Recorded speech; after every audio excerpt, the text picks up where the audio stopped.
Welcome everyone to today's Title Topics webinar. This is ALTA's free 30-minute presentation that we've been offering each month to communicate important industry information with our members. I'm Jeremy Yohe, ALTA's Director of Communications, and joining me today is Pam Sember of First American SMS and Dick Reass of RynohLive. As Business Development Manager for First American SMS's trust accounting operations, Pam works with title and settlement agents nationwide, focusing on trust accounting and post-closing best practices. Dick is founder and CEO of RynohLive, which is a financial management and fraud prevention system. Prior to launching RynohLive, Dick founded Reliant Title in 1998. Thanks for joining us today, Pam and Dick. Thank you, Jeremy. Thanks, Jeremy. I appreciate the opportunity to be with you today. And I was a little tardy in forwarding the slide there. I apologize.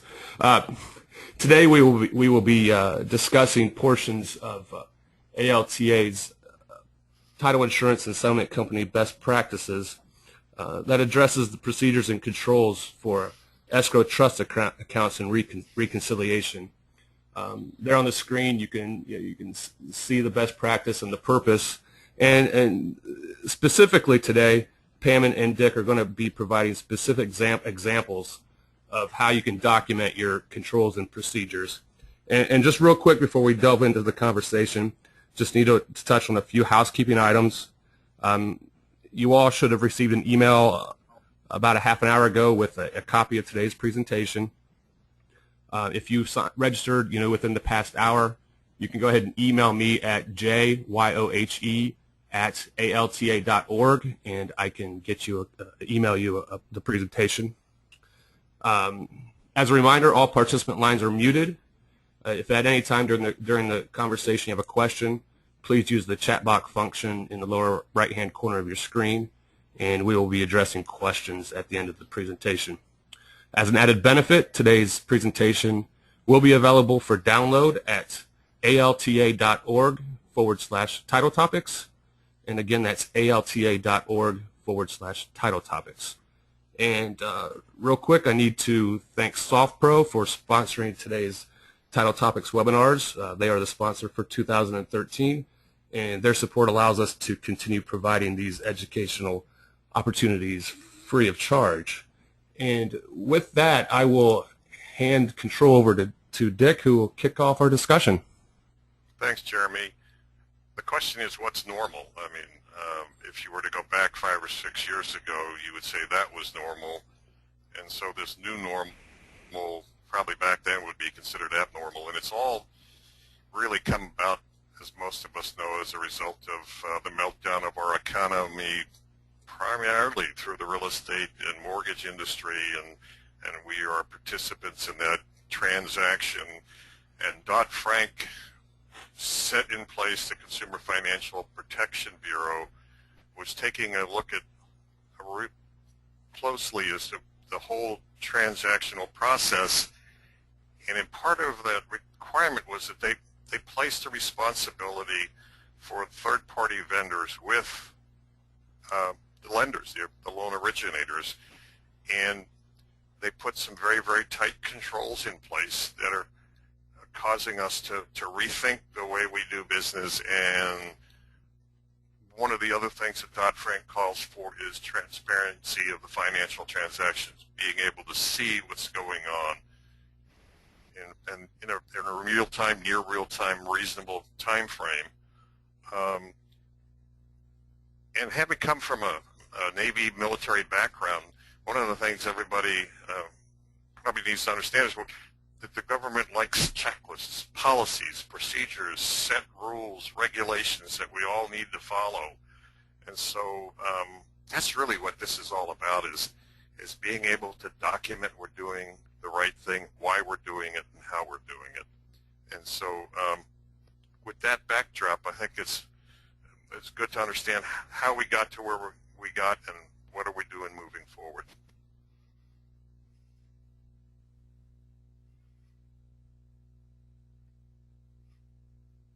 You going to click there, Jeremy?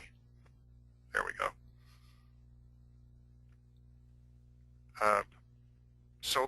about checklists and making sure that you've got your checklists and that you're following the internal procedures and you're doing internally what's called for, and then if you have to make any adjustments so that everything is handled in the proper and correct manner. And I'm going to be happy to take you guys through creating your checklist for your controls and your procedures. Thanks, Dick, for that. That was wonderful. I'm very happy to be here. So nice to see such a great turnout for this webinar. This turnout shows that the people who make up this industry really want to show regulators, lenders, and consumers that we've been doing a good job of protecting consumer funds all of these years. You've been practicing great controls and procedures when handling consumer funds. This has been your normal, but you may not have had to document them until now. So we can look at this as a great exercise in self-auditing, documenting what you currently do and proving you're doing the right thing. So during this process of creating your written procedures and controls, you may find areas that you'd like to change. So you can use this exercise to implement those changes. But what a perfect time to do this. Since the documenting everything process also creates a culture in our offices that supports acknowledging and following your written controls and procedures. So this webinar is designed to help you get started. Sometimes that's the hardest part, just getting started with this and moving through it. So let's see what we can do to help you achieve this goal to prove you've been doing the right thing all of these years. The first thing that we suggest is that you create an electronic file labeled controls and procedures. Well, it could be labeled procedures and controls, or it could be labeled our favorite controls and procedures for our escrow trust accounts, whatever you want it to be labeled. We're using controls and procedures for the benefit of this webinar. And then you need to create a checklist for your controls with the date created and the frequency that you would like to audit these controls internally. So make sure you image all the documents into your controls and procedures file and have those dates set up. Jeremy, could you go to the next slide, please? Thank you. On the same note, you need to create your procedures document. And it would be great to create a signature line for employees to acknowledge that they've read, understand, and agree to these written procedures. Be sure to provide the name of the employee who completes each procedure on your document. You will quickly fill out your checklist as you align your controls and procedures with the ALTA Best Practices. You can take a look at those best practices and just start your checklist using those. So let's take a look at the controls outlined by the ALTA Best Practice, pillar number 2. So these controls and procedures are based around the handling of consumer funds. It makes sense to start with the banking information. So document all your bank account information, your trust accounts, your operating account, any interest-bearing accounts, including the IOLTA or IOTA accounts. Some agents have separate recording accounts and premium accounts. These should all be included on your control document. And remember to include any account that you use for consumer funds. And to prove that your trust or escrow accounts are set up as such, image the bank statement, a deposit ticket, and a check copy for each of the accounts that's in your controls and procedures file. The printed words trust account or escrow account should appear on each of these documents. If they don't, contact your bank to add this and to actually verify that your accounts are set up as escrow or trust accounts.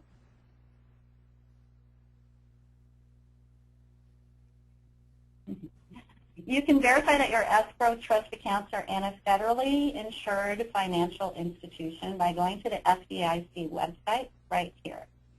You can search your bank name, obtain those results that prove that it is federally insured. You can print or email those results to yourself, so you can add it to your electronic controls and procedures file. You really want to make sure that your bank is on this list so that you're using the pass-through deposit insurance coverage from the FDIC for all consumer funds. If you're using a credit union for your escrow or trust account, the link's provided here too. You can search the NCUA, make sure that the funds are insured. And again, provide this information electronically to your controls and procedures file. So contact your bank, find out about the services they offer. Talk to them about the way that you do business and who has access to what financial information and who makes decisions regarding transactions. Of course, your bank will need that information on file. Another point of this best practice pillar number 2 is to utilize positive pay and to set up blocks for ACH and international wires. These safeguards provide another layer of protection for your consumer funds. And while you're setting up your positive pay, you may as well set up electronic daily banking. This will assist you in completing your daily reconciliation and provide daily visibility into your accounts. Document your conversations, image your correspondence and authorizations all into your controls and procedures file. Now you have all of your banking information in one place. You can update this information if there are ever any changes, like opening a new account, closing one, changes in authorized personnel, anything that may be a change for you to edit that information.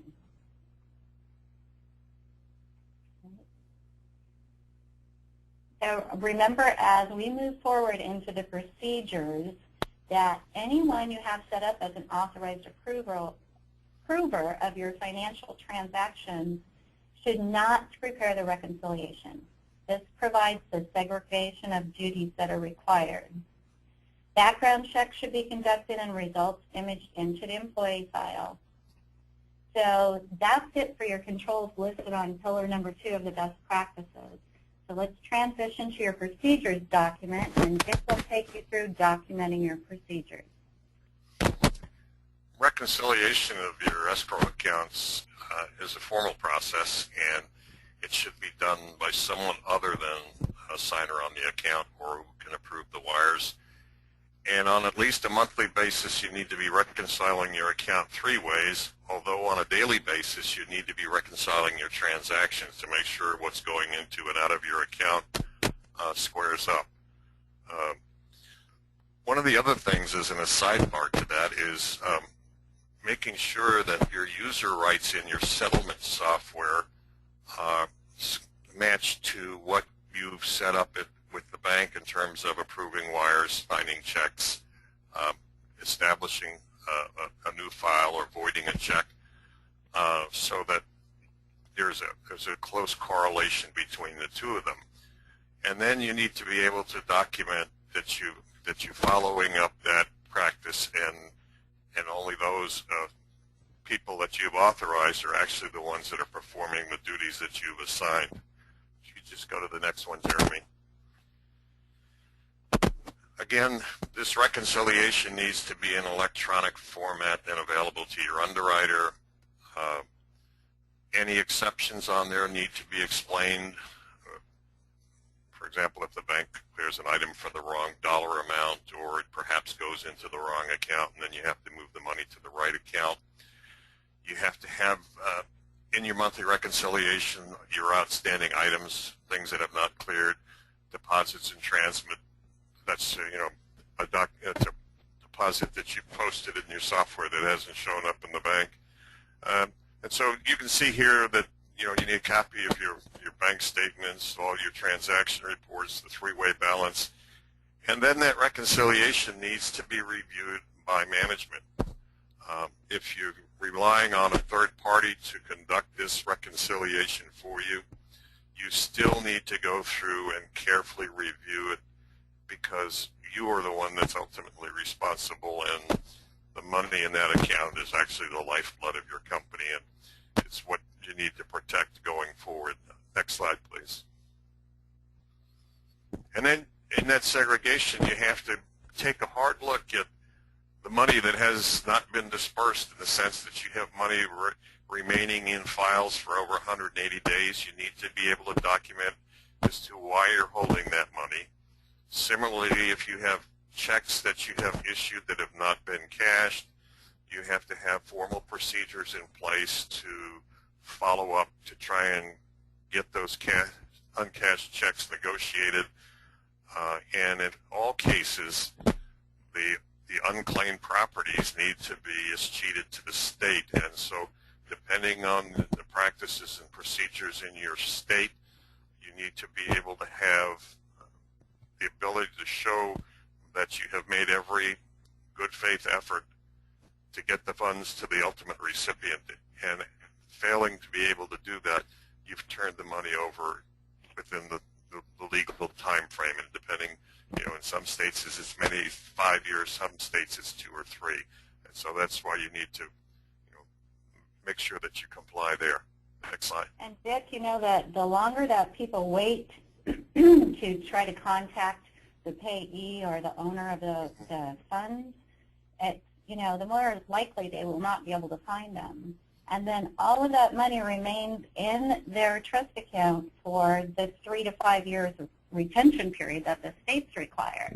And, that means that this money that's sitting in the account could be a great temptation for fraud. So making sure that you're looking at those and you have a procedure in place for those really helps to deter fraud, because you are actually keeping track of what you're doing with those outstanding funds. Yeah, I think that's a very good point, Pam. And one of the things you really need to be doing is going from month to month and making sure that the file balance of those files holding funds don't change. That's all in reviewing that three-way reconciliation too, right? Yes, yes. The training, as you know, coming from a military background, you fight the way you train the way you fight, so you ought to be training the way you run your business and in best practices. And so you need a formalized training program. You need to be able to show that you have your staff trained and aware of all of the processes and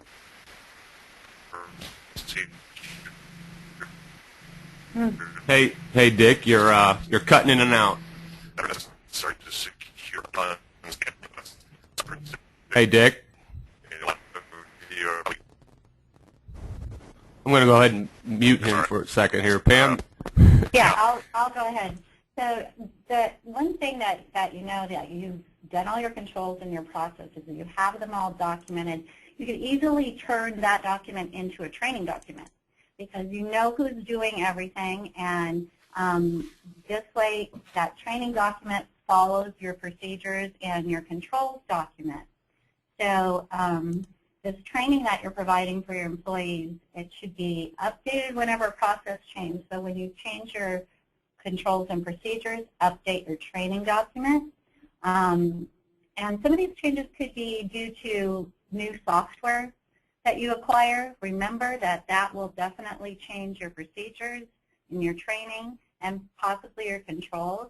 If you have third-party involvement, you hire an outside service to conduct any of these processes, that will change on your training and your processes and your controls. Could be promotions or turnovers. Somebody's no longer doing a particular process, make sure you make those changes, and it goes all the way to your training document. Also make sure all the training is documented, and schedule those regular training sessions. Put that on your documentation and have all of that, imaged in your electronic file. So remember, when preparing your procedures or your controls or your training, always include the who does what, when, where, and how. And you really won't be lost at that point. So now you've completed all your written controls and procedures, you've saved them in your electronic file, and can produce them or edit them whenever the need arises. You've also created a culture of compliance in your office with buy-in from your staff.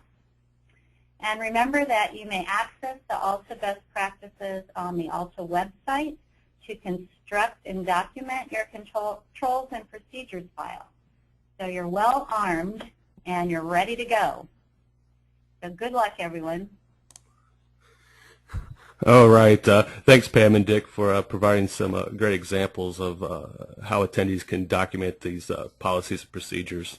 As a reminder, if you have any questions, please use the chat box function in the lower right-hand corner. We've had a few come in already, so we will move to our Q&A segment. Real quick, though, Paul asked if we can get a copy of the presentation. Yes, you can. If you want to send me an email at jyohe@alta.org, and I will email that to you. As a reminder, today's presentation has been recorded, and you will be able to download the presentation at alta.org/title topics. And moving to some of the questions, Shelley Sandel asks if you guys could address processes that could be used in a small office. Shelley only has a staff of one full-time person and one part-time person. So how do you juggle this to get in compliance with this best practice? Well, as you're actually putting your controls and your procedures together and assigning those tasks to one person or the other, it will become very apparent if you are segregating the duties properly. There are outside services that you can contract with to maybe pick up some of those duties. We'd really have to know you have a full-time and a part-time person. I don't know exactly what the duties are of those two people, but there are ways for you to look at it and segregate the duties.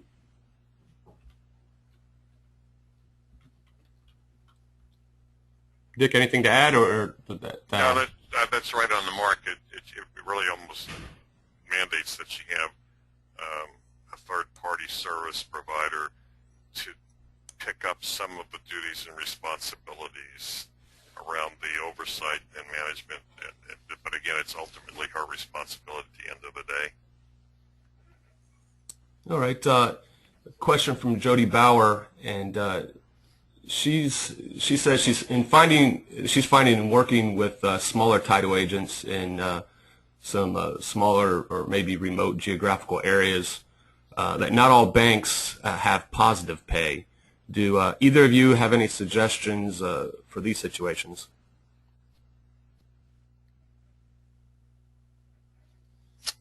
There are other systems that she can employ that give that capability, and that they, at a minimum, she can do a reverse positive pay where every day she gets a file from the bank of the checks that have been presented for payment, and then physically compares the checks that have been issued in her software to what has cleared the bank, and then that's one way to do it. That's called reverse positive pay, and certainly there are systems where you can get the bank to send you those files, or you can get them yourself online.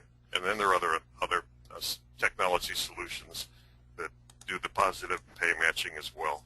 So there are ways that you can combat that with the small community bank.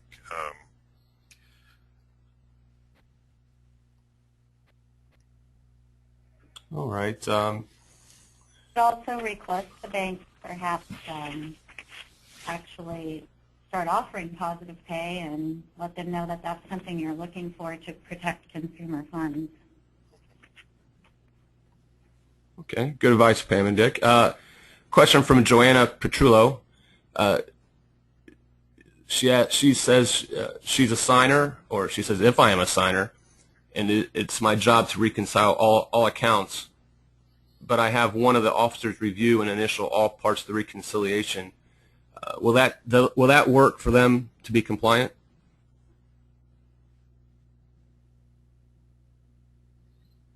Pam, I think that's more in your wheelhouse than mine. Yeah, I couldn't say that it would work for sure. It depends on who's auditing you, but most likely somebody who is signing A check should not be reconciling, even if there is management approval. It might be a good idea to have have management be the ones who are signing. Okay. Dick, anything else, or do you think that? No, I think that's exactly the right answer. I mean, in that case, the manager should be the one that's signing, and then the employee can do the reconciliation, and then it's reviewed by management. All right. Ryan Marski has a not a question per se, but more of a comment. And he wanted us to remind folks that positive pay doesn't help with fraud perpetrated within the title company. Any comments on that? That's correct. Segregation of duties really does help with fraud in the company. Having somebody who's looking at the reconciliation and a different party who is doing the signing. One of the simple procedures, I think, there is one of the things in our title company that we do is anytime you have a new check that has to be signed, it has to be accompanied by another ledger card, and that the check that's being signed has to be reflected on that ledger card, and the person signing the check also has to sign off on the ledger card, so that it makes it more difficult for someone to just simply print a check. And it's just another control, because that check had to come from some file somewhere that contained money. Okay. Well, speaking of checks, Vernon Navick asked if a voided checklist along with a check register should be kept with the electronic reconciliation.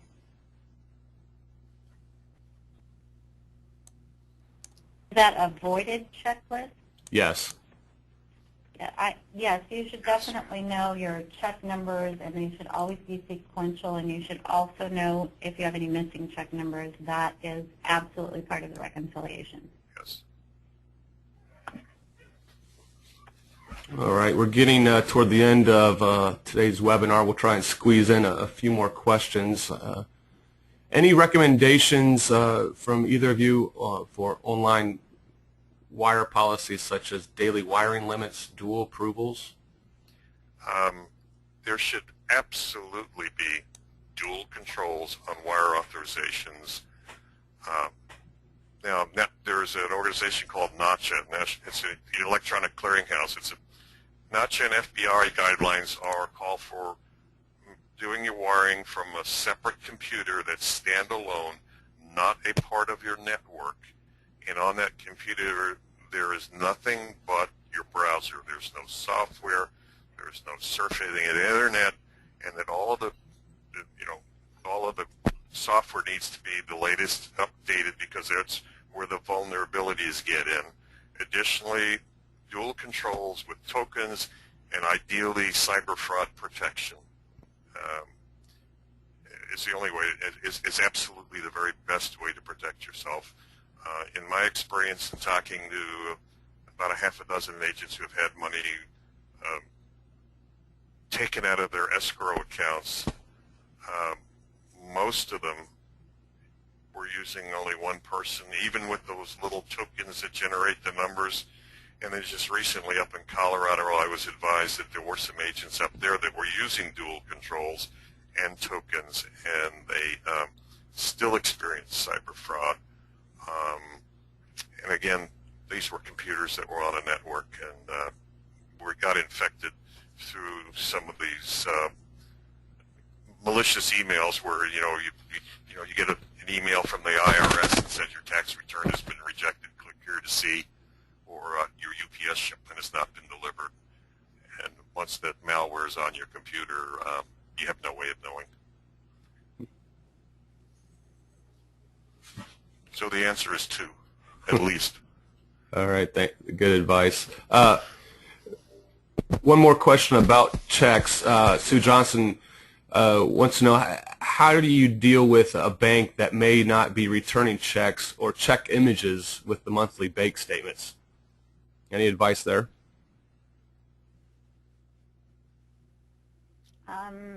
Does she have online banking where she can access the images?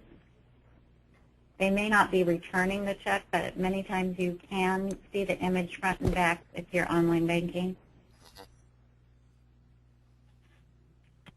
Okay, that kind of leads to the next a similar question from Sherry Thompson, who says they've stayed away from online banking services at their small office in order to prevent easy access of fraudulent activity. But her question is, should they be using online banking services? You have to be aware of the capabilities and limitations. I think in terms of monitoring what's going on in your bank account, you absolutely have to have an online access and to see what has been posted as being deposited and what's available for disbursement and what's cleared. You know, if you're uncomfortable, you can always resort to go into the bank to initiate a wire kind of a standpoint. But from an online banking standpoint, you really do need to see what's going through your account, because you're responsible if within 24 hours of something clearing your account as a business owner. And if you're not using the online banking, you could be buying fraud inadvertently because you aren't monitoring what's happening in your account. And the only real way to do that is to have an online access to see what's going through your bank account. And banks can provide a file to you. Yes. That could be sent on a daily basis, or you can pull on a daily basis, so that it's completely outside of that actual online banking. It's more of an electronic banking transaction file that you can receive.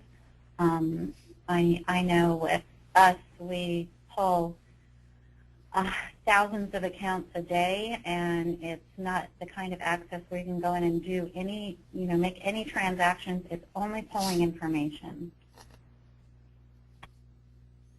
Okay. Real quick, Dick, could you repeat the reference that you made just a little bit ago about the cyber fraud guidelines? NACHA, N-A-C-H-A, and FBI guidelines, and I will forward them up there to you, Jeremy, in case anybody would like to see them. There was, I published an article on it several years ago, and I will get it to you.